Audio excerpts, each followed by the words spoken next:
Yann Mérès, donc c'est le restaurant La Maison Jaune à Gap. Je travaille beaucoup avec de petits producteurs. Par exemple, je vais à Valserres chercher mes fruits et mes légumes, voilà, rencontrer le producteur. Et puis, s'il est vraiment lui, il est débordé quand c'est par exemple l'été en pleine saison, il me donne son couteau, il me dit va chercher tes salades dans le champ à côté. Et puis voilà, donc avoir le produit frais, tenir, et puis des fois ça s'inspire, il nous présente des produits. Donc tiens, aujourd'hui j'ai du butternut, ça t'intéresse, j'en ai plein, je te fais un bon prix si tu trouves une recette là-dessus. Donc ça nous permet de réfléchir.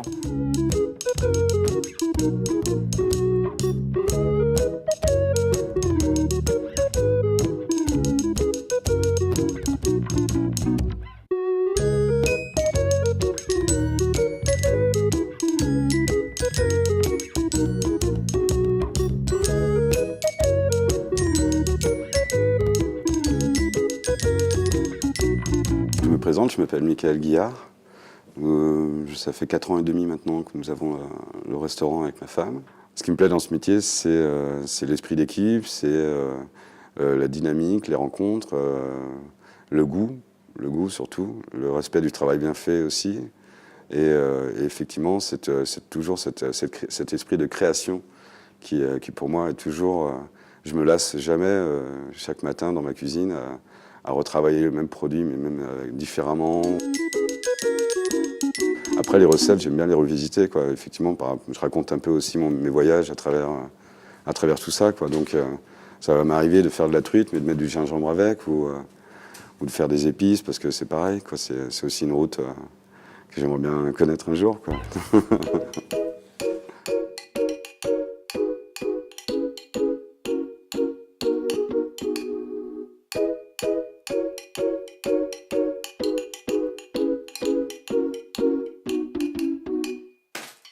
Bonjour. Bonjour. Bonjour, je suis M. Bonveni, le restaurant Les Olivades à Gap. Enchanté. Enchanté.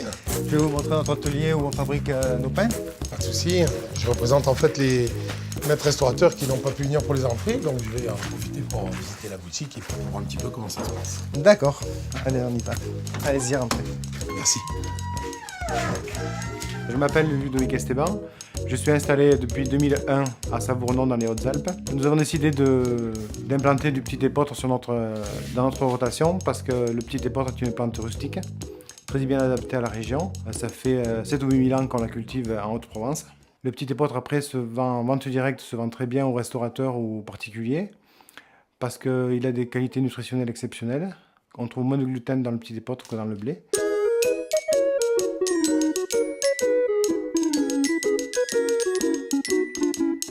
Bon, superbe atelier. Alors comment ça se passe dans ce petit atelier? Donc là, on a le moulin qui est en dessus. On fait la farine. On travaille toujours avec de la farine fraîche. On n'a pas de stock.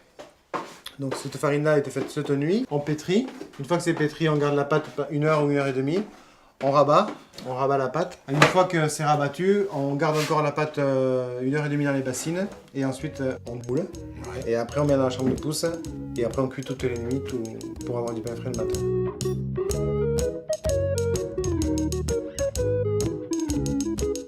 Bon, je vais te montrer le fonctionnement des moulins. Allez, super. Allez. Voilà.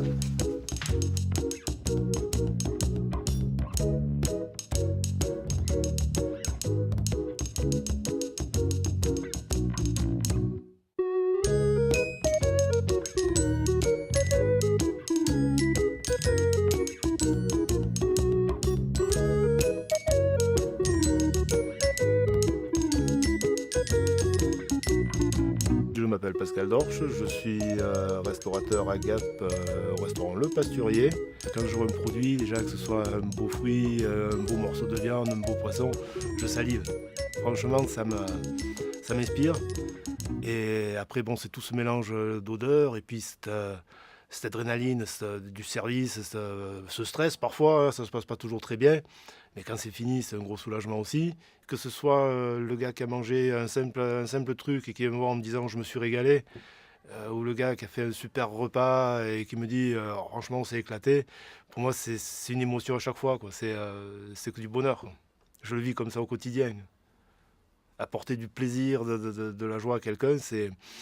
Voilà, et je suis heureux, ça me suffit.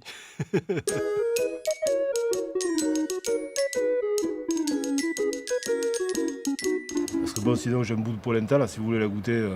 Ah, waouh, superbe. Ah donc j'ai fin entre deux plaques de silipate pour pouvoir mettre en couche. Bon, vas-y, de toute façon c'est de l'épeautre, de l'eau, du sel, un peu de beurre, un peu d'ail. Hein. Moi l'idée m'est venue en regardant un catalogue avec les différentes couches, les différentes... Voilà, j'ai dit mais bon sang, si on faisait un truc avec des couches comme ça. On peut mettre une couche avec de l'épeautre, une couche avec quelque chose, une couche avec de la pomme, une couche, etc. Et l'idée est partie comme ça. Je suis allé voir Mike en courant, j'ai dit si on faisait un truc comme ça, et voilà comment c'est parti, quoi. Moi j'ai essayé donc un petit millefeuille, je vais peut-être vous le montrer aussi. Non là pour l'instant il y a peut-être un manque de couleur. Hein, je pense, hein. Couleur automnale. On disait peut-être travailler un peu la couleur de la pomme pour l'avoir un côté vert ou je sais pas. On sent bien la pomme en tout cas. C'est bon. Le coup d'argousier là, un peu acide, ça va bien aussi. Avec le fat canton là, c'est ce qu'on sent en premier. Voilà, ouais. Le fat canton en bouche et puis l'argousier arrive avec l'acidité. Mais la pomme qui adoucit derrière. C'est vrai que là, effectivement, ça a égayé tout de suite les papilles et des uns et des autres et de mélanger un peu ce que pense l'un avec comment on pourrait le faire avec une autre idée d'un autre restaurateur aussi. Il faut vraiment qu'on arrive à s'accorder, mais c'est vrai que ce menu-là va vraiment amener la grande cohésion entre nous, quoi, par rapport à toutes ces nouvelles élaborations qu'on peut faire, quoi. On continue à travailler dessus, parce que c'est vrai qu'on a notre activité professionnelle à côté qui nous demande déjà beaucoup de temps. Donc quand quelqu'un a une idée ou fait un test, il le présente à l'autre et on échange comme ça pour voir la meilleure solution, parce que c'est vrai qu'il faut penser à envoyer 350 assiettes. C'est pas comme si on présentait ça pour 10 personnes.